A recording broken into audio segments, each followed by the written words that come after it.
Thanks for taking the time to download this Negotiating with the Power of Understanding live podcast, created for the Knowledge Network of Thunderbird School of Global Management. To find more information on how to be an effective negotiator, please visit Dr. Karen Walsh's online educational series on Negotiating with the Power of Understanding at knowledgenetwork.thunderbird.edu/Walsh.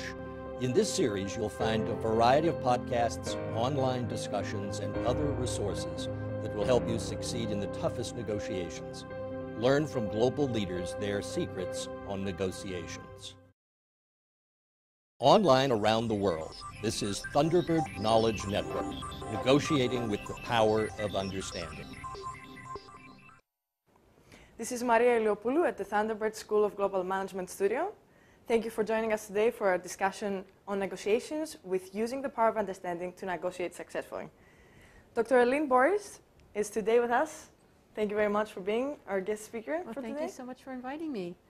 She is a renowned speaker and trainer around the world in the areas of healing relationships, forgiveness, reconciliation, conflict resolution, and drama recovery, and a licensed psychologist since 1985. She is the founder of Peace Initiatives, a non-profit organization that promotes peacemaking and conflict resolutions with ethnic and regional groups in conflict. Next to her, we have, as always, our negotiation expert, Dr. Karen Walsh, in global leadership competency, and the man of the party for today next to her, Gediminas Almantas, lawyer and industrial PhD fellow, as well as negotiation advisor.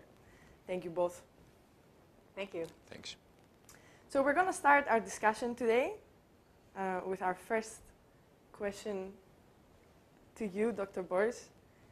So could you give us some practical advice on how can we actually manage stress in negotiations? That's a good question, and on the surface of things, it seems to be very superficial. You know, we go in and we kind of watch our thoughts, but when you think about how do you really want to manage stress at a deeper level in negotiation, I think one of the most wonderful things is mindfulness training. And for people who may not understand what that is, it's basically a meditation technique where people follow their breathing for maybe 15 minutes, and they practice this.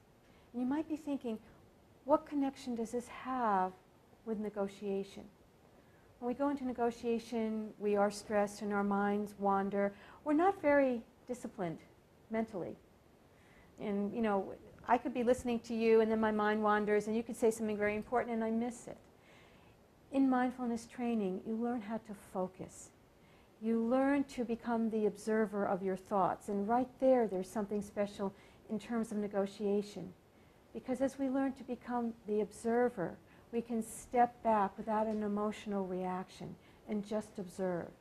And so when things get upsetting or angry or whatever in a negotiation, we've got that skill where we can step back, like going to the balcony, and observe. That helps manage stress. Through mindfulness training, we begin to focus more on what is our own purpose, what's meaningful to us, what's really meaningful to us. So when we go into a negotiation and we think about what are our interests, we begin to focus on what's really important. And all of these things add to the quality of negotiation.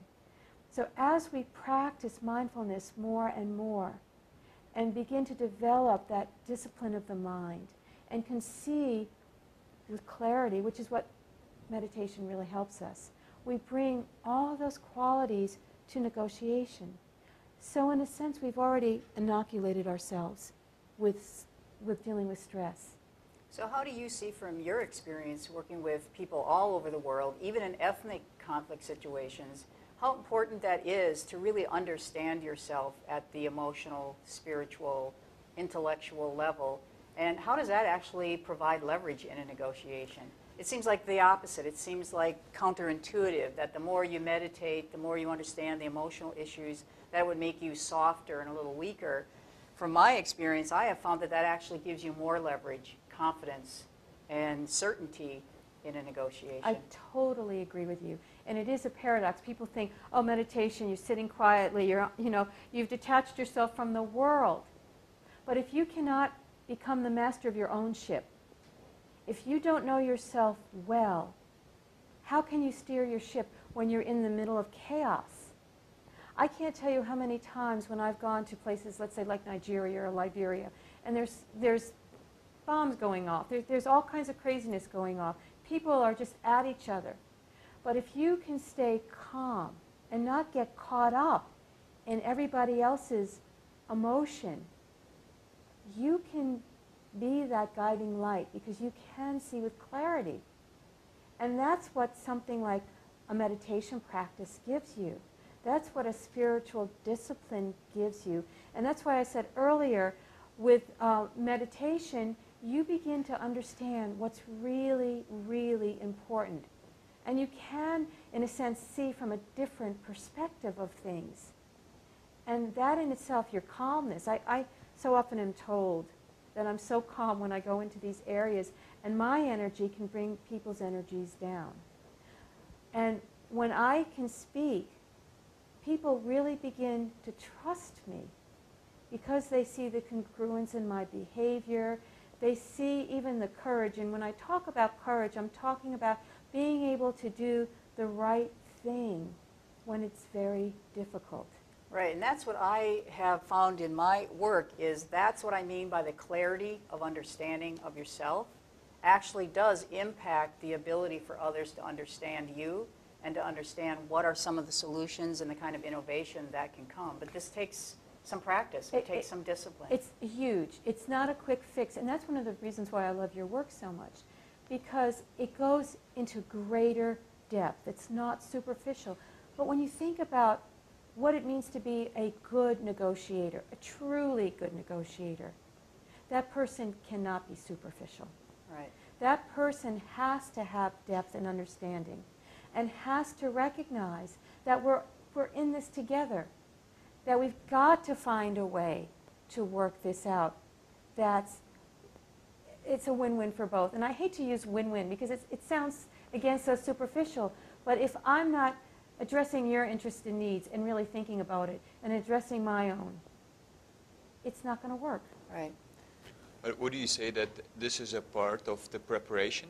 Like preparation makes such an important role in each negotiation? Or you would say this is a continuous thing until the end of negotiation? Like it's not only the part of the preparation, it's part of the negotiation process. Making a breaks or going until the end. So you're still in this process. That's where it really gets tested, in the actual social activities, the social interaction. And the way I really look at it, and the way I look at being a negotiator, I don't see someone being a negotiator as a one-time event. Yeah. You know, if we are a negotiator, we negotiate throughout our lives all the time. And so I think we need to think about what are the qualities and characteristics of a very successful negotiator. And so when I talk, for example, about a mindfulness practice, that's something that ideally would be starting way before you even become a negotiator. But you can pick it up any time, and that you continue with it for your entire life. It adds so much richness and depth. It's not a soft skill that people think it. It's very difficult. Just try to sit for 2 minutes with your eyes closed, following your breathing, and see how long you can focus. That tells you something about our mind and the chatter that goes on in our mind.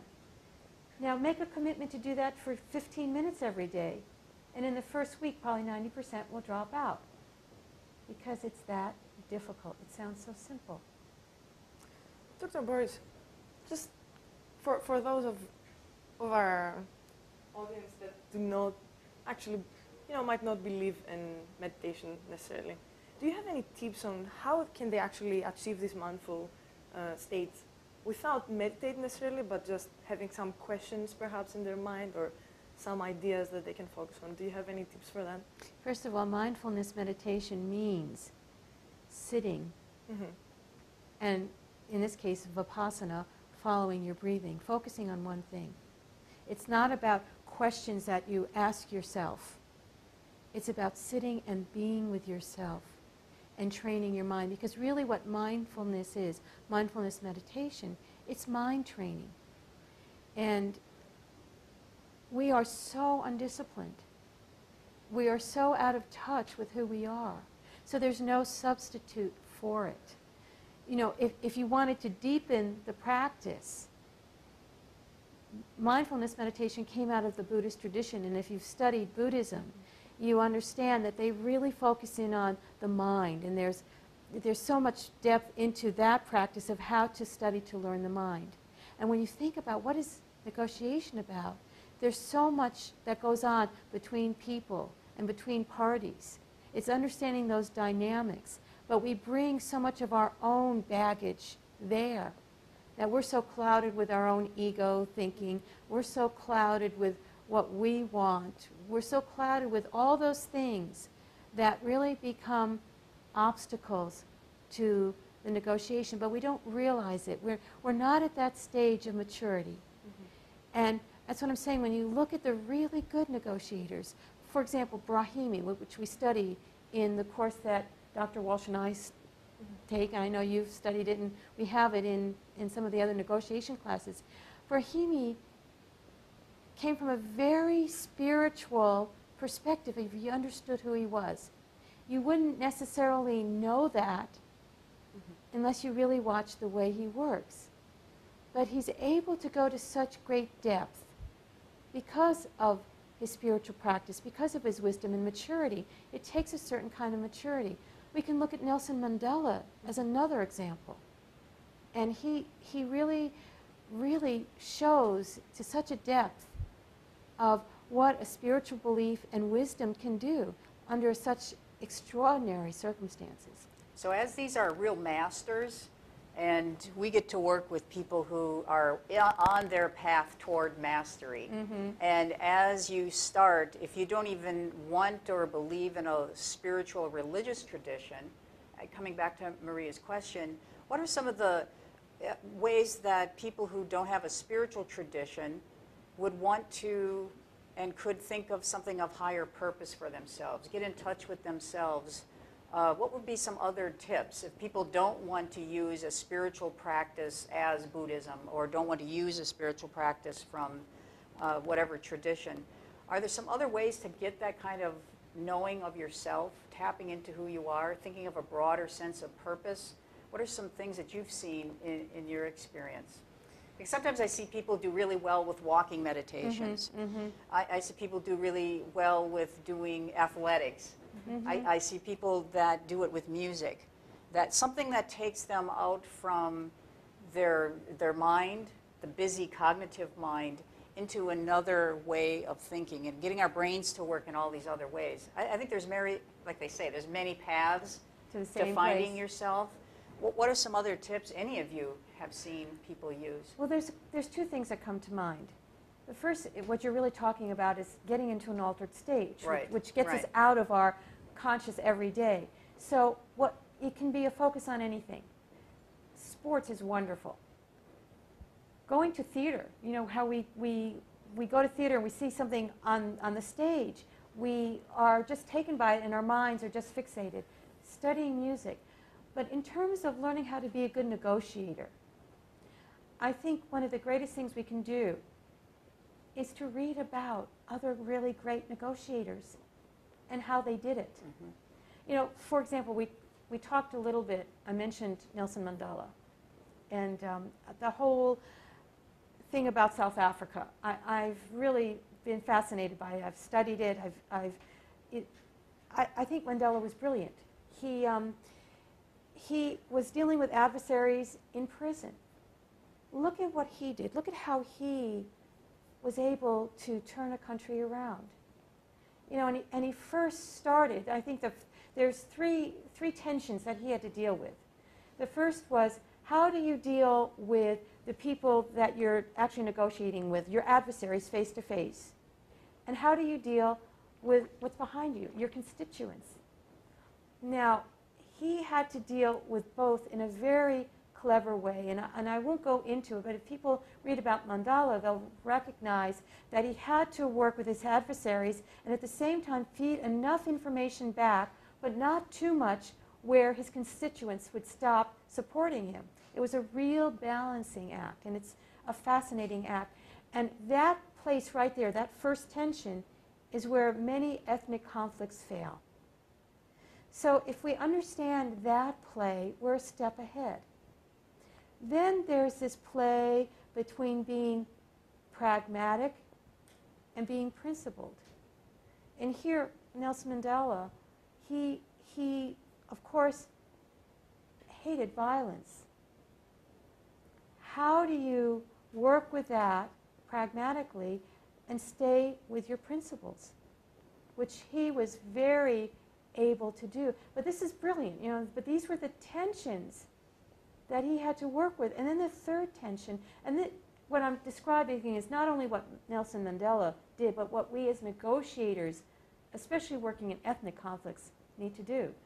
The third tension we feel is, how do you deal with being empathetic, having empathy, and being assertive at the same time?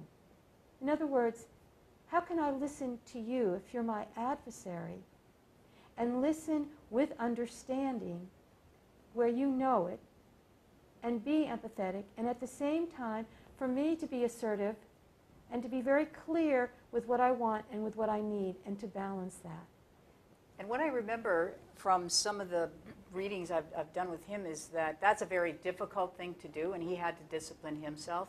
And he had exercise. Even in his cell, he would exercise. He would read poetry.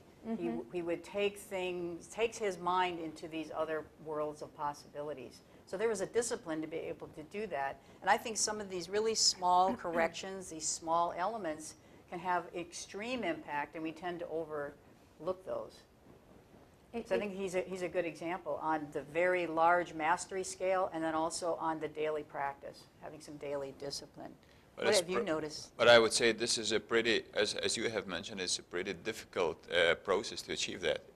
The constant condition of being prepared to respond to violence, to respond to heart attacks in negotiation, with being mindful and you know, with being able to handle those conflicts.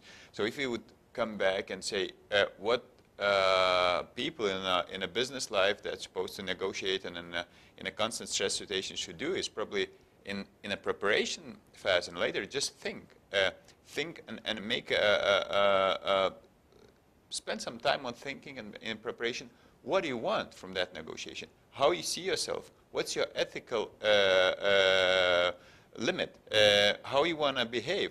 What do you expect from other counterparty? And that brings you slowly in the constant condition of meditation. Let's say it's probably step by step. It comes back to knowing yourself. You know, I think when we talk about what it means to negotiate, anybody can do it. And you in your book and all the work you've done have clearly delineated the steps on how to negotiate. But it's much deeper than that. It's who are you as a person that you bring to the table, because that will determine everything. And yes, we need to do all those other things to prepare, but in a sense that becomes an easier part. And it really comes back down to knowing yourself very clearly, and able to come from a place of wisdom. And that's what I think is the newest trend in negotiation training now, is not so much on talking about the strategic elements and all those elements of preparation that are very typical, and I think everybody is generally doing that quite well. What I have found is not doing much on understanding who you are on the emotional, social, spiritual level, and that kind of alignment and clarity gives you that ability to be what I call buoyant. That you can be hit with all the turbulence, but you always right yourself because you have your own sense of balance, or you have your own sense of weight. And that's where I'm finding mastery comes today, is looking at all elements of our human existence, that I am all of these things when I go into a negotiation, rather than cutting off just the cognitive part and the strategic part of what I need.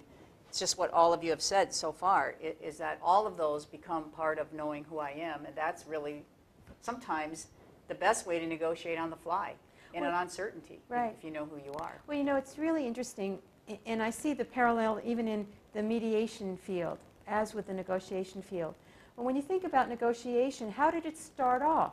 People were haggling. People, you know, we've got the distributive type of negotiation. We're going to be the hardliners. We're going to instill fear in our opponent, all these kinds of things. And you still, of course, see it being done today. You know, all you have to do is look at what goes on with the EU and all that kind of thing. But what we're finding is that the people who can transcend that, and even transcend the integrative, are the most successful. It's not easy. It's just like when we start talking about ethics in negotiation, and Mandela, again, is a perfect example. There's a story of how when Mandela was negotiating with the adversaries and people were really beginning to trust him, that finally he was moved from Robben's Island to another penitentiary which was much nicer than Robben's Island, and they would actually let him walk on the grounds. And finally one of the guards decided to take him on a drive. And the guard at one point stopped at this little convenience store and wanted to get something, left the keys in the car, left Mandela right in the car. Mandela could have escaped. And he sat there. But he didn't escape because he wanted people to trust him. And he was trying to be very ethical because of what was going on. And that won him so much respect. And so we're really beginning to get it, that if we do take the high road, maybe we'll lose some, but we'll gain far more. And that was the same thing we found out with integrative negotiation. We might lose some, but we'll gain far more. And we've learned that in mediation too.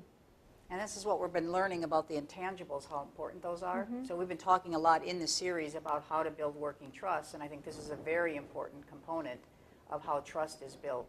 Trusting yourself, trusting your goals and needs, and then building that trust with others. The situation you have described, the example is in theory sounds like a conflict between a situational ethics. That means how you perceive ethical or not in that particular situation that Mandela was, and then constant condition of mindfulness, understanding what's your general ethical attitude to certain issues. In a situational ethics condition, you tend to behave pretty selfish, or let's say guide or choose the behavior which you probably would not choose thinking about that before. So that's Mandela case is a good example that he actually been thinking about that probably before, and he was kind of prepared. So your discussion brings me to another question I would like to ask you. So in a case that actually you go in the negotiation, you have done your preparation, your meditation and everything, but you find yourself in a position that you feel mistrust for the other party. You feel that stereotypes you might have start influencing your logic at the time. You might not, for example, in the case of Brahimi, he might go and negotiate with terrorists and perhaps not have full respect for the person itself. So what do you do in cases like that, that you're in the middle of negotiation and you start feeling anger or lack of respect? How do you deal with that at the moment? Well, you know, I actually heard two questions from you. One was, how do you deal with terrorists? Well, how do you deal with your emotions towards terrorists at the moment? Okay, and that's the second question. I almost want to go back to the first, only because we have to really decide, how do we decide who we're going to negotiate with to begin with? Okay. And this is a question that people ask me, how do you decide when to bargain with the devil, for example? When to negotiate with a terrorist? How to negotiate with a terrorist? And I think that requires so much preparation. And yet there's, I think, about 5 things that people really need to think about beforehand. And the first thing deals with, what are my real interests? What are the terrorists' real interests? You know, and I think of some of the work done after 9/11 with the Taliban. You know, when the Taliban asked Bush, can we negotiate? And Bush said, absolutely no, we're not going to do this. I think that was a wise decision, but if you take a look at it, what were our interests? Well, we wanted to protect Americans. We wanted to to decrease the terrorism going on in the U.S. What was the Taliban's interest? They wanted to take over. Then the next thing to think about is, what are our alternatives? What would happen if we didn't negotiate? Well, the U.S. would go to war, the Taliban would lose power. Then we have to think about what would be the costs? What would we lose? And is that worth it if we negotiate or not? And what would happen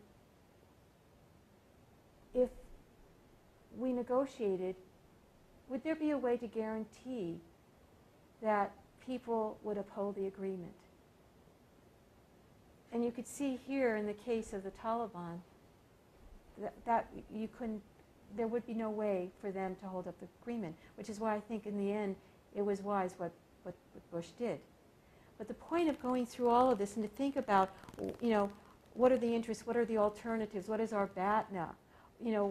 Can we really find out if that agreement will be upheld? All these things, that will begin to help you think about, can we negotiate with this terrorist, this evil person, or not? Once you've done that, and you may have come to the decision then, well, okay, I'm going to deal with you, how do you check your emotions? I think that's where the building of a relationship becomes important. Because I might see you, Maria, as a Taliban, and I might have all this preconception about you. Well, I guess I better talk to you about it. And how do we build trust? Because that's where it comes in again. How do we build trust? If I begin to see that you are being honest and open with me in a negotiation, that begins to change my perspective of who you are. And that's where the role of trust becomes so important. In the case I'm not, in the case you have to negotiate with a person that you see has cheated on you, but you really need to have this negotiation take place, how can you control your feelings at the moment? How can you control your anger, perhaps? And emotions in order for you to continue negotiating? What should you start thinking? Well, and I guess there again, if I knew you were cheating on me, you can always walk away from a negotiation. So even though I'm hearing what you're wanting to, if you're angry, how do you deal with your anger? But yeah, I'm just trying to say, in a case that you really have to have this negotiation, you don't have the choice of walking away. Let's say you're a representative of a company and you really have to complete this negotiation. How can you control yourself, in other words? Yeah, and I guess there's a part of me that says, if I really feel that this is not someone that I can negotiate with, I have to be congruent with myself. And I think that's where the piece of courage comes in, to be able to say to the company, this is not okay. It wouldn't, because anger in itself isn't necessarily a bad thing. It can be a warning that something here is not right. And so we have to understand, what is our anger telling us? And if our anger is telling us that this person is not ethical, that this person is cheating us, then it would be silly for me to continue that without dealing with the issue. I'm very interested in thinking of negotiation all the way from a mutual gains outcome and an integrative interest-based negotiation, using all these techniques to step to their side. We will bring the energy of trust to that situation, create and facilitate the ability for us to meet those mutual gains. But I think when our rights are being violated, if there is any criminal activity or they really are just going to be hardball with you, then there is a place for the law or the rights-based strategy or a hard competitive strategy to have that as part of our toolbox. Because I think there is a place where we have to not agree to work with those who are criminals or are in fact undermining our own interests. That's part of the entire range of what we could be prepared for. So when you do feel angry, do what you can to build and facilitate, because we talk a lot about facilitation skills, but there also is a point where this may not be possible, and you need to use the rights-based strategy in that case. Probably law is this kind of walk-away, part of the walk-away choice, saying, okay, I'm walking away, but I'm not disappearing. So, you know, this is the part of the understanding how you walk away. But law probably has no place in the building relationship, establishing it and developing it, and then trying to understand and find a solution.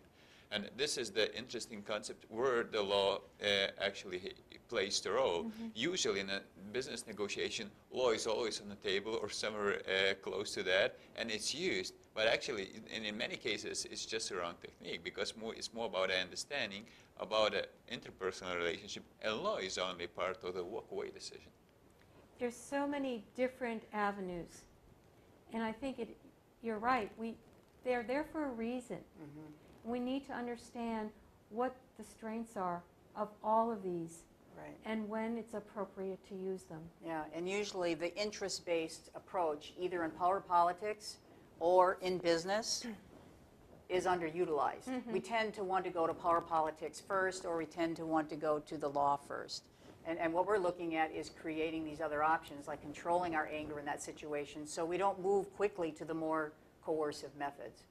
And that's why I see that it's traditional to go coercive. It's almost part of our psyche. But because of the turbulent and complex and dangerous world we live in today, what I'm finding is moving quickly to coercive, either in power politics or with using the law, isn't very effective. Right. So that's where this power of understanding and knowing how you can help facilitate others to think in this particular way, you can create more options both on a political level and on a interpersonal level. But we tend to want to go toward coercive. Well, you know, that's been our role model. And to be honest with you, it's easier to get angry and to blame someone else than it is to step back and really think about what are the issues at hand and what is the root cause and begin to work with that. We all want to blame. We all want to attack. That's part of our psyche. And that's why I think this work on knowing our own emotions That's and right. manage them in the conflict situation really are quite powerful. Very, very powerful. And it takes practice. And So I like your question, Maria. And it takes coming from a place of wisdom, which it takes a long time to develop. Thank you very much for being here all today. I'm just going to recap before we close today's conversation. So we talked about how mindful training and meditation is so important to reaching a successful negotiation result. Learning how to focus on what we really need and understand what the other party needs. Become actually an observer of the situation, step back from our own emotions to understand and clearly focus on what's important. Alternatively, for people that might not believe in meditation or religious, spiritual way of approaching, of reaching your focus clearly, you can do something you really love that takes your mind away, or you can read about other negotiators and understand their logic and their approach. We talked about how important to be buoyant is, to always have the balance and come back. And then we see that as an approach to negotiations, first you can map out all parties' interests, then you see what your alternatives are, then you find what the costs are if the negotiation doesn't happen, and fourth, you check if actually there is a guarantee that the agreement is going to be kept. So in cases that we have anger or we are influenced by what we perceive for the other person we're negotiating with, perhaps our anger is actually telling us something. It's an alarm, and we should maybe see if we should listen to the anger or not. And walking away is not giving up. It takes courage sometimes, and maybe this is the way we have to find. We have other tools we can use, such as law, to use it carefully because it might not build the relationship but destroy it. But we need to just understand what anger is, if we are fair or not. Thank you so much. We'll see you next time. Thank you. Thank you. Thanks. Online around the world, this is Thunderbird Knowledge Network, negotiating with the power of understanding.